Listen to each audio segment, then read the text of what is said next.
to come with me, and because India can be a wild and wonderful place, but you really have to be grounded and have someone who knows the lay of the land.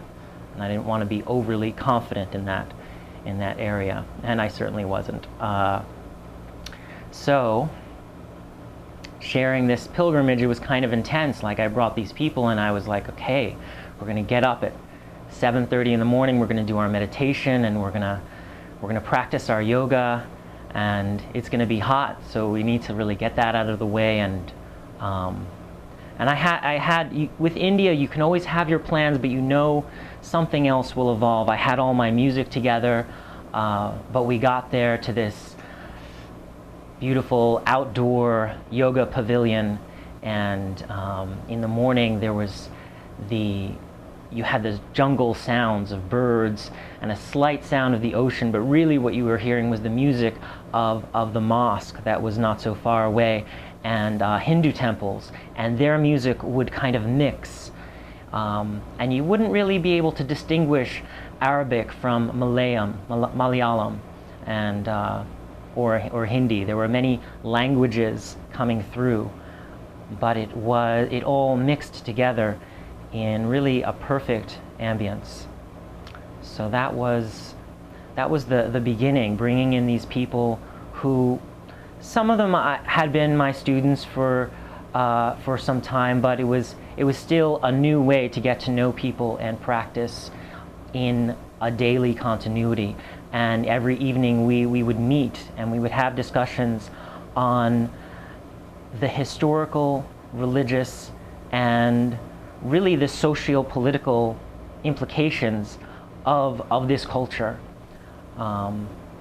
in locally and throughout the whole world.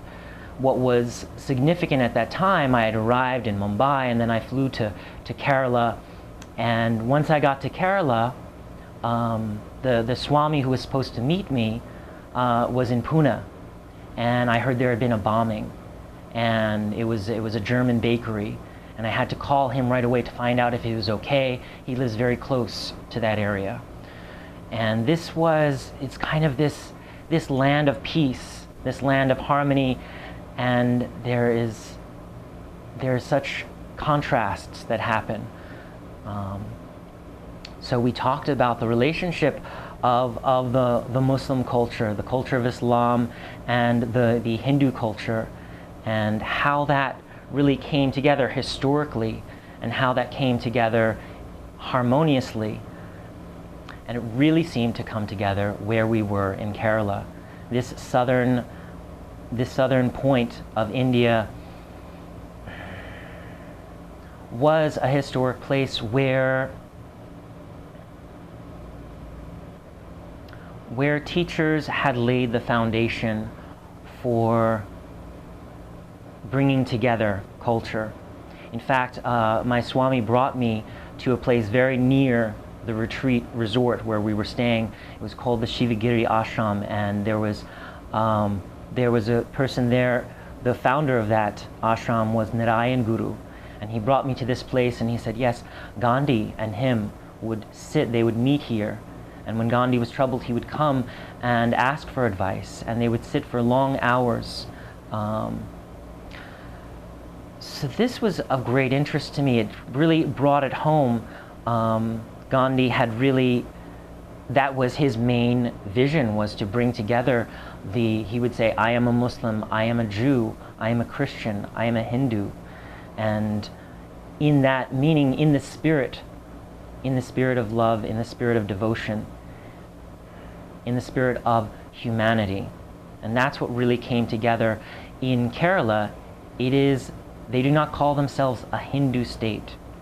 They actually call themselves a communist state, which, if you think of one of Gandhi's most famous lines, live simply so others can simply live,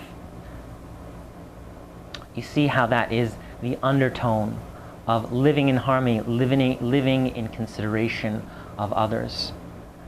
So Kerala is really one of the most, the best examples of a thriving communist culture, where Hindus and Muslims are actually working and living in harmony, because it's a humanist ideal, it's a socialist ideal, socially considerate. I was with a friend in Mumbai, and he was telling me, you know, and he was from Kerala, but he lived in Mumbai, and he would say, in Mumbai, I'm expected to yell at my workers. And if I don't pay them, it's okay. I do whatever I want in Mumbai. You know, they'll have to figure it out. But in Kerala, you pay a fair wage. And if you're not fair and kind and considerate to your employees, they won't work for you.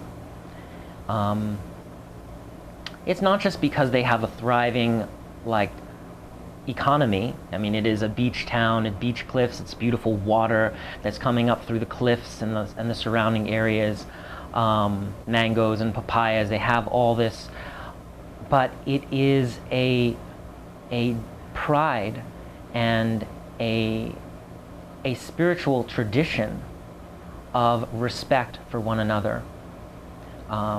Kerala boasts there's these varying statistics, but like 98% literacy, and it's not just that they all read and write Malayalam. They also speak Hindi, they also speak English, but English tends to be a common denominator. There are so many languages of Tamil, Gujarati, Urdu, Tamil. So very often people in India will actually speak in English because that is a common language that they all speak, or that most of them speak.